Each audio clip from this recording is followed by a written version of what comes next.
अस्सलाम वालेकुम एवरीवन। मैं विद आसिफ इकबाल।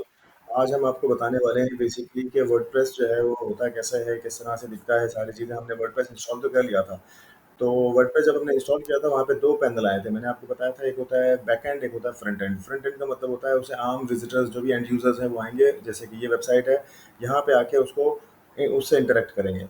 और ये होता है बैक एंड जो कि आम ये आम यूज़र को एक्सेस नहीं होता, ये सिर्फ़ एडमिनिस्ट्रेटर या जो ऐसे लोग जिनको ये रिस्ट्रिक्टेड एरिया होता है, ये बेसिकली वेबसाइट के पे काम करने के लिए होता है, उसमें अमेंडमेंट करने के लिए, एडिट, डिलीट करने के लिए ऑप्शंस होते हैं, ठीक है? तो आज मैं आपको बेसिकली इसका ये जो एडमिन एरिया है ये बताता हूँ। फ्रंट एंड तो हम बाद में देखेंगे कि फ्रंट एंड पे क्या-क्या चीज़ें आ रही हैं।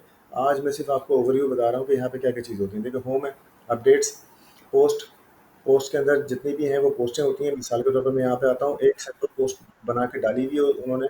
तो होता क्या है कि कुछ लोग बना के डालिए, देखें हेलो वर्ल्ड आ रही है जो कि आपको वेबसाइट पे नज़र भी आ रही होगी। फ्रंट एंड पे जो भी इससे हम पोस्टें करते हैं वो फ्रंट एंड पे आता है। बाय डिफ़ॉल्ट हमारी सेटिंग जो है ब्लॉक की है।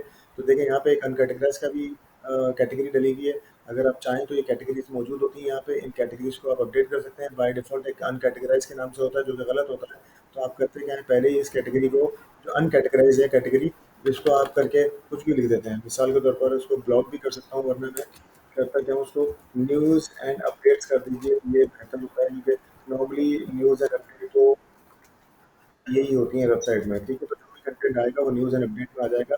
That's it. तो सबसे पहला काम किया करें कि वो जो कैटेगरी है उसको कोई भी नाम दे दिया करें, ख़ास तौर पे जो मेन कैटेगरी होती है, ठीक है जी? अब हम मेन कैटेगरी में आ जाते हैं तो हमारी अनकैटेगराइज़्ड कैटेगरी जो है वो न्यूज़ एंड अपडेट के नाम से आ गई, जिसमें एक पोस्ट पड़ी हुई है। फिर हम आते हैं मीडिया। मीडिया हम डायरेक्ट अपडेट भी कर सकते हैं कि जो हम पेजेस में पोस्ट में जो भी ऐड कर रहे होते हैं वीडियोज़ या फिर वीडियो तो नॉर्मली हम नहीं करते। वीडियो अगर हम अपलोड करेंगे वर्डप्रेस पे तो वो सारा आपका जो बैंडविड्थ है वो खा जाएगा। तो इसलिए हम करते हैं उन वीडियोज़ को या तो हम डेली मोशन पे या यूट्यूब पे अपलोड करते हैं और उसका जो एम्बेडेड कोड होता है वो हम अपनी वेबसाइट पे लगाते हैं। उससे फ़ायदा क्या होता है कि वो सारी की सारी चीज़ें जो होती हैं वो रिसोर्सेज यूट्यूब का या डेली मोशन का इस्तेमाल हो रहा होता है और वो व्यू हमारी वेबसाइट पर दिख रहा होता है। एज ए रिजल्ट हमें अपना कोई स्ट्रीमिंग सर्वर लेने की जरूरत नहीं है। स्ट्रीमिंग सर्वर बहुत महंगा होता है। तो इमेजेस वगैरह सारे यहाँ पे आते हैं। हम डायरेक्ट इधर से भी पोस्ट अपडेट कर सकते हैं और वहाँ पे जो आप अपडेट करेंगे वहाँ मतलब पेजेस में पोस्ट में तो वो सारे के सारे आपके लाइब्रेरी के अंदर आ रहे होते हैं। पेजेस जो होते हैं गाइस इसमें भी कुछ देखें, दो पेज बना के डाले हुए उन्होंने। एक प्रिवेसी पॉलिसी का ये ड्राफ्ट में डाला हुआ है। ड्राफ्ट का मतलब होता है कि वो पेज वेबसाइट पे लाइव नहीं है और लाइव जो है वो सिंपल का पेज है जो मैंने आपको दिखाया भी था। ये देखें कॉर्नर पे आपको एक पेज नज़र आ रहा है। ये एक सैंपल पेज बना हुआ है। अगर आप जाके क्लिक करके देखेंगे तो वो सैंपल पेज भी आ रहा है। ये सारा कंटेंट इस पे दिया हुआ है। तो ये देखें यहाँ पे सैंपल पेज बना हुआ है।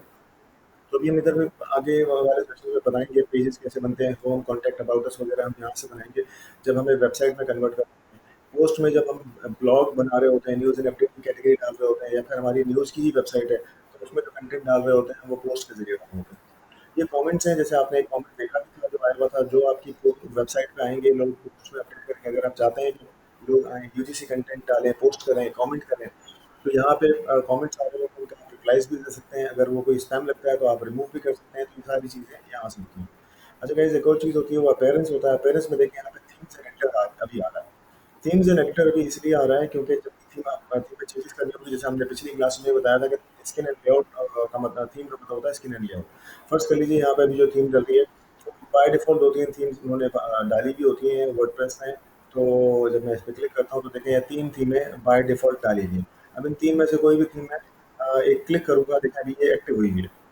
अब मैं इसको एक्टिवेट करना चाहता हूँ तो देखें ये एक्टिवेट, एक क्लिक में ही ये एक्टिवेट हो गई और जो हमारी वेबसाइट है उसका लुक भी चेंज हो जाएगा। थोड़ा बहुत चेंज होगा लेकिन इसमें ज़्यादा कोई चेंज था नहीं। देखिए आप, आपको चेंज नज़र आ गया, ठीक है? हम होम पे भी आएँगे तो थोड़ा-सा स्टाइल में इधर-उधर चेंज हो सकता है। बहुत सारी थीम होती है, फिर थीम्स हमने आपको बताया था।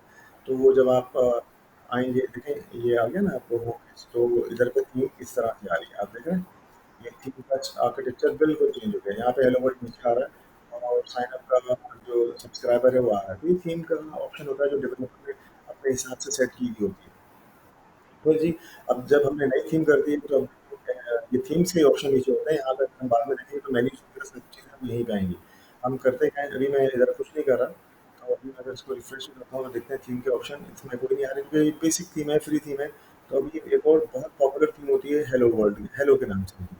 मैं हमेशा रिकमेंड करता हूँ हेलो कर लें, क्योंकि हम जो सारा काम करेंगे वो एलिमेंटर पे काम करेंगे, तो एलिमेंटर की ही ऑफिशियल थीम है हेलो। तो देखिए हेलो एलिमेंटर के नाम से आ रही है, तो हम क्या करते हैं इसको इंस्टॉल कर देते हैं। ये फ्री थीम्स होती हैं तो 2 मिनट में इंस्टॉल हो जाएंगी, और आप इसको एक्टिवेट भी कर देंगे। तो आप देखेंगे कि वो जो थीम के अंदर आपको अभी एडिटर नजर आ रहा था, उसके अंदर आपको बहुत सारी और चीज़ें नजर आनी शुरू हो गई। देखिए थीम के अंदर design, customise menu, file editor, काफ़ी चीज़ें दिख रही हैं। अब ये क्या बोल रहा है ऊपर, देखें मैसेज भी हो रहा है कि इंस्टॉल एलिमेंटर। हम बाद में देखते हैं एलिमेंटर की क्योंकि थीम है, और मैंने आपको बताया था एलिमेंटर एक प्लगइन है। हम बाद में इसमें आएंगे देखेंगे, लेकिन अभी क्या हुआ उसने एक थीम, देखो थीम के ही ऑप्शन होते हैं ना जो आपको नजर आ गए। तो देखिए कस्टमाइज और ये सारी चीज़ें हम बाद में आने वाले जो लेक्चर्स हैं उसमें हम करेंगे इंशाल्लाह। ये देखिए प्लगइन में भी अगर हम आ जाते हैं, तो प्लगइन मैंने आपको बताया था कि फीचर्स एंड फंक्शनलिटीज होती हैं। तो अगर आप देखें तो यहाँ पे ये उसको हटा दिया करें, क्योंकि अक्सर नॉर्मली ना वो मैसेज आ रहे होते हैं क्या करना है क्या नहीं करना। आप देखें यहाँ पे 3 बाय डिफ़ॉल्ट प्लगइन्स पड़ी हुई हैं, 2 इनएक्टिव हैं, एक जो है वो एक एक्टिव है, 2 इनएक्टिव हैं, डीएक्टिव हुई हैं। तो हम इसको भी, ये जो जेट बैकअप है इसको भी हम डीएक्टिव करके इसको रिमूव कर देंगे। क्योंकि याद रखिएगा जितने ज़्यादा प्लगइन हमारे पास होंगे, ये हम यहाँ से सेलेक्ट कर लिया हमने सबको, और यहाँ पे आने के बाद हम इसको डिलीट करके इसको अप्लाई कर दिया, और ये डिलीट हो गया। जितनी ज़्यादा प्लगइन्स हम रखेंगे अपनी वेबसाइट पे, तो उससे क्या होता है, वेबसाइट का लोडिंग बढ़ जाती है। तो अननेसेसरी प्लगइन रखने का नहीं है। कोशिश कीजिएगा जो सिर्फ नेसेसरी प्लगइन्स हो वही रखें, ठीक है। अब देखिए यहाँ यूज़र भी आ रहा है, यूज़र में अगर आप आएंगे तो देखिए एक यूज़र है जो कि आसिफ के नाम से हमने बनाया हुआ था जब हम वेबसाइट इंस्टॉल कर रहे थे। फ़र्ज़ कर लीजिए, और वो एडमिनिस्ट्रेटर है, उसका रोल भी है। फ़र्ज़ कर लीजिए आप और यूज़र बना के देना चाहते हैं, कोई एडिटर रखना चाहते हैं, कोई ऑथर हो, कोई क्या हो, तो वो यहाँ से आप उसका यूज़र नेम दे देंगे, ईमेल दे देंगे, उसका आईडी, पासवर्ड वगैरह दे देंगे, ठीक है जी। और उसको ईमेल भी हो सकता है, वो उसका सबसे इम्पोर्टेंट चीज़ होती है उसका रोल। यहाँ ये 4-5 रोल आ रहे होते हैं, सब्सक्राइबर कुछ भी कर सकता है, सिर्फ़ देख सकता है, कंट्रीब्यूटर जो है वो ऑथर से बड़ा होता है, जो कि उसकी जो मल्टीपल ऑथर्स में वो कंट्रीब्यूट कर सकता है। ऑथर होता है जो कंटेंट को ऐड कर रहा होता है। एडिटर जो मल्टीपल ऑथर्स को जो है वो कर सकता है, एडमिनिस्ट्रेटर कर सकता है, उसकी ऐड डिलीट कर सकता है। एंड एडमिनिस्ट्रेटर सबसे पावर यूज़र होता है, जो कि थीम्स वगैरह और सारी चीज़ें, मतलब एडिटर को भी राइट्स जो है वो एडमिनिस्ट्रेटर ही देता है, ठीक है। तो यहाँ से आप यूज़र्स ऐड कर सकते हैं। फिर वो जो मेरी प्रोफ़ाइल अभी दिख रही है, जो मैंने हमने प्रोफ़ाइल बनाई, जो भी यूज़र लॉगिन करेगा उसकी प्रोफ़ाइल दिख रही होगी। यहाँ टूल्स आते हैं जी, टूल्स में इम्पोर्ट, एक्सपोर्ट और साइट हेल्थ वगैरह ये सारी चीज़ होती हैं। अगर आपने फ़र्ज़ कर लीजिए वर्डप्रेस है उसका बैकअप लेना है, तो यहाँ से क्या करेंगे, एक्सपोर्ट कर देंगे। तो ये सारा का सारा डेटा उठा के बैकअप करके एक आपको फ़ाइल बना के दे देगा। वो आप अपने पास रख लीजिए और डेट के साथ रखिए। इन फ्यूचर अगर कभी अल्लाह ना करे आपकी वेबसाइट क्रैश हो जाती है, तो वहाँ पे इम्पोर्ट में जाएँगे, उस डेटा को एक्सपोर्ट इम्पोर्ट कर लेंगे, जो एक्सपोर्ट किया था पहले, और आपकी वेबसाइट वापस आ जाएगी। ठीक है जी। तो एक टूल्स में होता है ऑप्शन। इस टूल में बल्कि यहाँ बहुत सारे ऑप्शन भी होते हैं, जैसे-जैसे आप प्लगइन इंस्टॉल करते जाएँगे, तो चीज़ें यहाँ पे और ऐड होती जाएँगी, ये बात याद रखिएगा। ये फिक्स पैनल नहीं है, ये मिनिमम पैनल दिख रहा होता है आपको, जो कि वर्डप्रेस का बाय डिफ़ॉल्ट है। फिर हम आते हैं जी सेटिंग्स में। सेटिंग्स में देखें तो जर्नल पहला नंबर पे आता है। अगर मैं इसको लीव करने का ऑप्शन दे रहा है, तो मैं लीव कर देता हूँ। तो देखें जर्नल में तो पहले वही आ गया, साइट की चेंजेज़ आप कर सकते हैं कि देखिए वेबसाइट का टाइटल क्या है, टैगलाइन क्या है, ये सब चीज़ें हमने पहले देखी थी। फिर यहाँ पे हमने एडमिनिस्ट्रेटर का यूआरएल क्या है ये भी देख लीजिए, अगर किसी कोई आपको बना के दे रहा है तो वो कौन होगा, क्या होगा। फिर आप अलाउ कर रहे हैं आपकी वेबसाइट में कोई भी आकर रजिस्टर कर सकता है या नहीं कर रहे हैं, तो वो भी ऑप्शन यहाँ से देते हैं। वरना कुछ लोग होते हैं कि कुछ लोगों के पास मेंबर का ऑप्शन होता है, लॉगिन कर सकते हैं, तो वो यहाँ से अलाउ करना पड़ता है, फिर इसके बाद होता है। फिर बाकी ये सारी चीज़ें हैं कि न्यू यूज़र का रोल, जब यूज़र आएगा तो उसका रोल क्या होना चाहिए, सारी चीज़ें होती हैं। फिर हम आते हैं राइटिंग में। राइटिंग में ऐसा कुछ नहीं होता, क्योंकि यहाँ पे सिर्फ वही दिया होता है, मेल सर्वर की डिटेल दी होती है कि कौन सी बाय डिफ़ॉल्ट कैटेगरी है, क्या है क्या है। रीडिंग में इम्पोर्टेंट चीज़ है, क्योंकि रीडिंग में बेसिकली आप वेबसाइट का आर्किटेक्चर डिसाइड करते हैं। बाय डिफ़ॉल्ट देखें तो आपको ज़्यादा होगा ये लेटेस्ट पोस्ट आ रही है, यानी कि मैंने जैसे बताया था ना आपको, यहाँ पे आप देखें तो आप लेटेस्ट पोस्ट आएगी, जो भी आप डालेंगे, पोस्ट डालेंगे, वो आपकी होम पेज पे आएँगी, क्रोनोलॉजिकल ऑर्डर में आएँगी, लेटेस्ट कम्स फर्स्ट वाला ऑप्शन होगा। लेकिन सोच के लिए नॉर्मल हम वेबसाइट बनाने जा रहे हैं, तो वेबसाइट का आर्किटेक्चर कैसा होता है? होम पेज नॉर्मली होता है, अपना यूआरएल होते हैं, पोस्टें कोई आ रही होती है। तो हम यहाँ पे आएँगे और फर्ज़ कर लीजिए हमारा सैंपल पेज है, जब हम होम पेज बनाएँगे तो होम पेज यहाँ पे आ रहा होगा, तो हम इधर से सेलेक्ट कर देंगे होम पेज। ठीक है? मैं एग्ज़ाम्पल दे रहा हूँ, यहाँ पे होम है, तो हम यहाँ सेलेक्ट कर देंगे। फिर ये पोस्ट, अब जब आपने पोस्टें होम पेज से हटा दी हैं, तो वो जाएँगी कहाँ? नॉर्मली उसके लिए भी कोई पेज बना देते हैं, ऐसे याद रखिए उस पेज पे कुछ भी कंटेंट डालने का नहीं होता है, सिर्फ़ वो पेज बनाना होता है। मिसाल के तौर पे मैंने ब्लॉग का पेज बना दिया, या मैंने एक पेज बना दिया न्यूज़ एंड अपडेट का, जो फ्यूचर में मैं बनाने वाला हूँ। तब क्या करूँगा मैं यहाँ पे पोस्ट को होम से हटा के उस पर्टिकुलर पेज पे करूँगा। तो मेरे पास एक ही पेज है, इसीलिए यहाँ पे एक ही पेज दिख रहा है।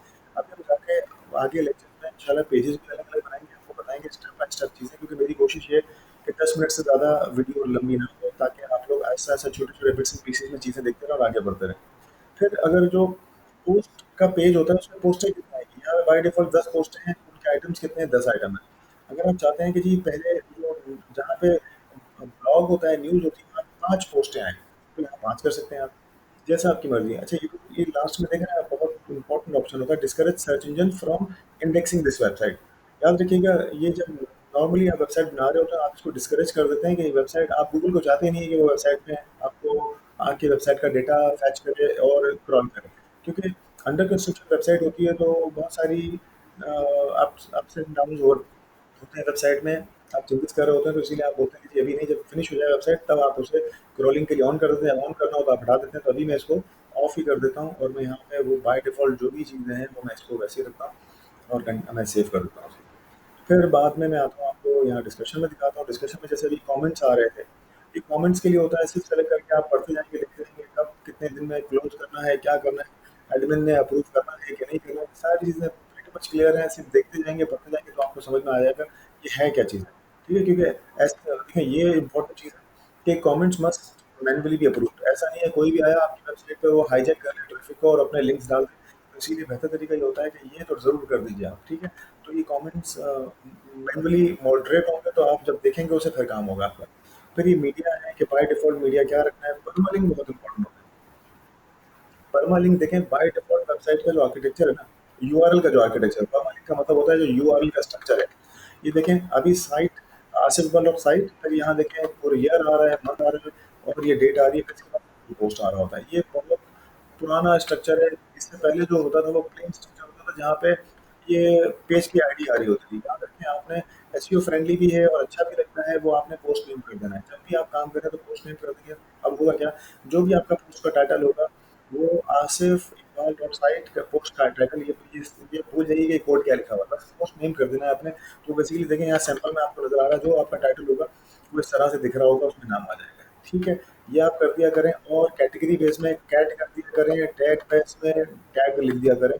तो इससे क्या होगा, वो सिर्फ, वरना अगर आप नहीं करेंगे तो वो होगा क्या, जैसे देखिए ना कि यहाँ पे टॉपिक्स आ रहा है, तो वो फिर कैटेगरी, मतलब कैटेगरी बेस में अगर आप कैट लिख देंगे तो अपने टॉपिक्स की जगह क्या आ रहा होगा, कैट लिखा हुआ आ रहा होगा। ऐसे ही टैग भी डल रहे होते हैं जब पोस्ट कर रहे होते हैं, तो ये ऑप्शनल चीज़ होती है, टैग ये कीवर्ड के लिए होते हैं, तो आप उसमें भी डाल देते हैं, तो टैग लिख दीजिए ताकि पहचान हो कि किस तरह से आपके वो टैग पेज में डल रहे हैं।